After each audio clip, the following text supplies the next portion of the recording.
Hello. This is John T. Rhapsodes, Esquire, purveyor of awesome old-school audio stories, bringing you a spooky one today from 1837 called The Hollow of the Three Hills by Nathaniel Hawthorne. Hawthorne walked the earth from 1804 to 1864, mostly in New England. Hear the words of old. The Hollow of the Three Hills, from 1837, by Nathaniel Hawthorne.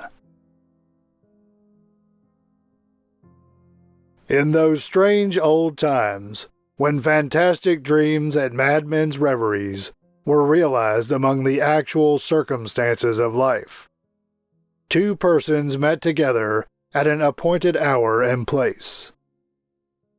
One was a lady graceful in form and fair of feature, though pale and troubled and smitten with an untimely blight in what should have been the fullest bloom of her years. The other was an ancient and meanly dressed woman of ill-favored aspect, and so withered, shrunken, and decrepit that even the space since she began to decay must have exceeded the ordinary term of human existence. In the spot where they encountered, no mortal could observe them.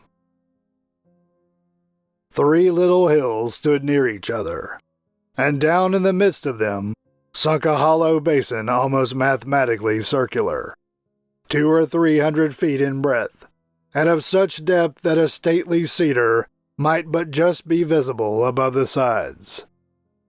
Dwarf pines were numerous upon the hills, and partly fringed the outer verge of the intermediate hollow, within which there was nothing but the brown grass of October, and here and there a tree trunk that had fallen long ago and lay moldering with no green successor from its roots. One of these masses of decaying wood, formerly a majestic oak, rested close beside a pool of green and sluggish water at the bottom of the basin. Such scenes as this, so great tradition tells, were once the resort of a power of evil and his plighted subjects, and here at midnight, or on the dim verge of evening, they were said to stand round the mantling pool, disturbing its putrid waters in the performance of an impious baptismal rite. The chill beauty of an autumnal sunset was now gilding the three hilltops, whence a paler tint stole down their sides into the hollow. "Here is our pleasant meeting come to pass," said the aged crone, "according as thou hast desired. Say quickly what thou wouldst have of me, for there is but a short hour that we may tarry here." As the old withered woman spoke, a smile glimmered on her countenance, like lamplight on the wall of a sepulchre. The younger lady trembled, and cast her eyes upward to the verge of the basin, as if meditating to return with her purpose unaccomplished. But it was not so ordained. "I am stranger in this land, as you know," said the younger woman, at length. "Whence I come it matters not, but I have left those behind me with whom my fate was intimately bound, and from whom I am cut off forever. There is a weight in my bosom that I cannot away with, and I have come hither to inquire of their welfare." "And who is there by this green pool that can bring thee news from the ends of the earth?" cried the old woman, peering into the younger lady's face. "Not from my lips mayest thou hear these tidings. Yet be thou bold, and the daylight shall not pass away from yonder hilltop before thy wish be granted." "I will do your bidding, though I die," replied the younger lady, desperately. The old woman seated herself on the trunk of the fallen tree, threw aside the hood that shrouded her gray locks, and beckoned her companion to draw near. "Kneel down," she said, "and lay your forehead on my knees." The younger woman hesitated a moment, but the anxiety that had long been kindling burned fiercely up within her. As she knelt down, the border of her garment was dipped into the pool. She laid her forehead on the old woman's knees, and the latter drew a cloak about the younger lady's face, so that she was in darkness. Then she heard the muttered words of some kind of prayer, in the midst of which she started and would have arisen. "Let me flee," the younger woman cried. "Let me flee and hide myself, that they may not look upon me."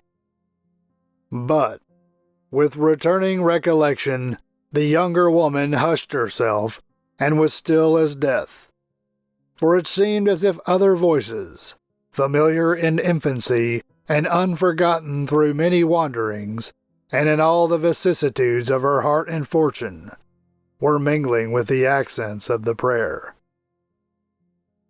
At first, the words were faint and indistinct, not rendered so by distance, but rather resembling the dim pages of a book which we strive to read by an imperfect and gradually brightening light.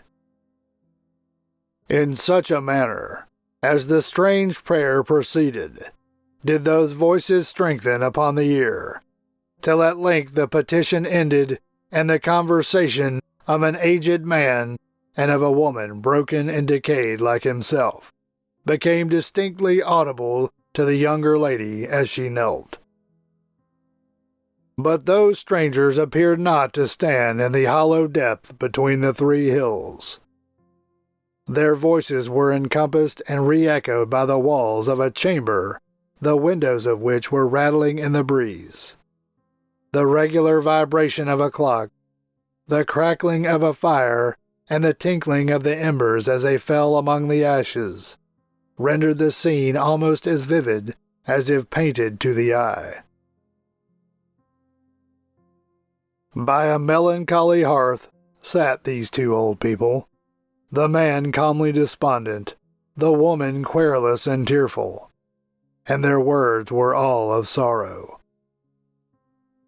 They spoke of a daughter, a wanderer they knew not where, bearing dishonor along with her, and leaving shame and affliction to bring their gray heads to the grave. They alluded also to other and more recent woe, but in the midst of their talk their voices seemed to melt into the sound of the wind sweeping mournfully among the autumn leaves. And when the younger lady lifted her eyes, there was she, kneeling in the hollow between the three hills. "Ah, a weary and lonesome time yonder old couple have of it," remarked the old woman, smiling in the lady's face. "And did you also hear them?" exclaimed the younger woman, a sense of intolerable humiliation triumphing over her agony and fear. "Yea, and we have yet more to hear," replied the old woman. "Wherefore, cover thy face quickly." Again the withered hag poured forth the monotonous words of a prayer that was not meant to be acceptable in heaven. And soon, in the pauses of her breath, strange murmurings began to thicken, gradually increasing so as to drown and overpower the charm by which they grew.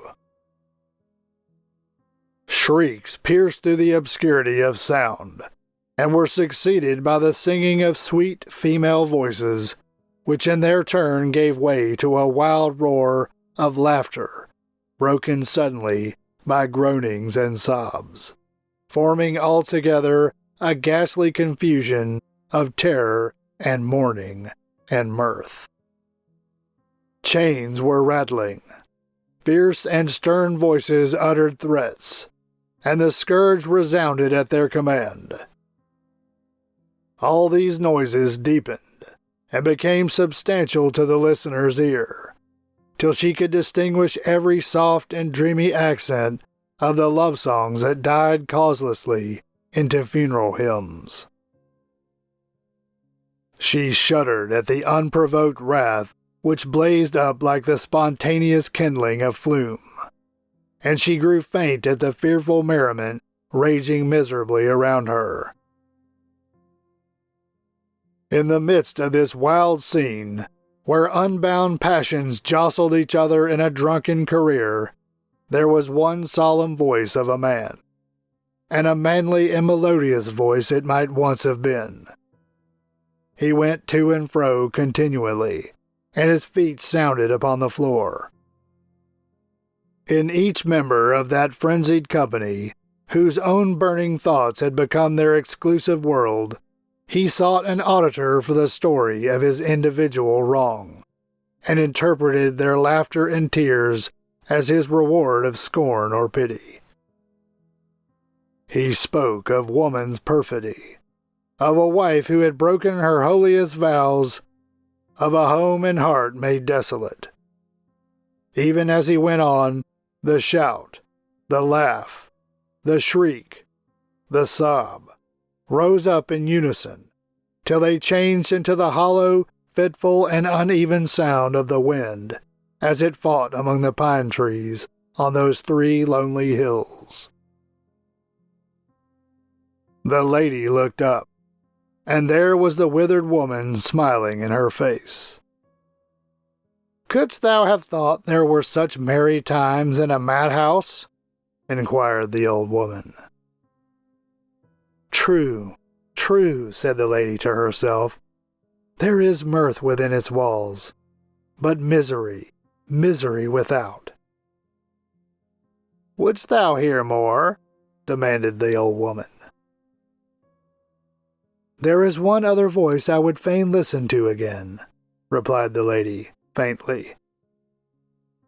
"Then lay down thy head speedily upon my knees, that thou mayst get thee hence before the hour be past."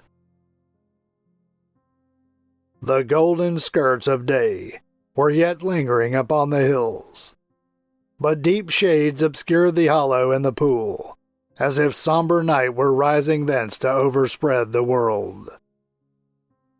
Again that evil woman began to weave her spell. Long did it proceed unanswered, till the knolling of a bell stole in among the intervals of her words, like a clang that had traveled far over valley and rising ground, and was just ready to die in the air. The younger lady shook upon her companion's knees as she heard that boding sound. Stronger it grew, and sadder, and deepened into the tone of a death bell, knolling dolefully from some ivy-mantled tower and bearing tidings of mortality and woe to the cottage, to the hall, and to the solitary wayfarer, that all might weep for the doom appointed in turn to them. Then came a measured tread, passing slowly, slowly on, as of mourners with a coffin, their garments trailing on the ground, so that the ear could measure the length of their melancholy array. Before them went the priest, reading the burial service, while the leaves of his book were rustling in the breeze. And though no voice but his was heard to speak aloud, still there were revilings and anathemas, whispered but distinct, from women and from men, breathed against the daughter who had wrung the aged hearts of her parents, the wife who had betrayed the trusting fondness of her husband, the mother who had sinned against natural affection and left her child to die. The sweeping sound of the funeral train faded away like a thin vapor, and the wind, that just before had seemed to shake the coffin pall, moaned sadly round the verge of the hollow between the 3 hills.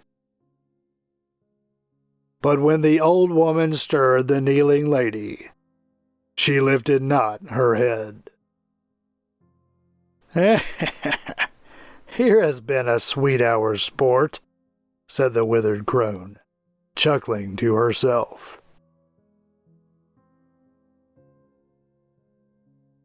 And that concludes Nathaniel Hawthorne's 1837 story called The Hollow of the Three Hills. This is John T. Rhapsodies Esquire, purveyor of awesome old-school audio stories. Thank you for listening. You can find more stories like this in the channel's playlists. Find them by staying tuned for the last 20 seconds of this video and clicking on the end-screen icons. You can also go to the channel homepage and click on the Playlist tab. If you enjoyed this story and would like to hear more, please help me earn the warm embrace of Mr. and Mrs. YouTubes who look with loving favor upon those channels whose listeners faithfully download the YouTube app, create an account, subscribe to this channel, like, comment, click the notification bell, and share the videos with their friends so that they too can hear the words of old.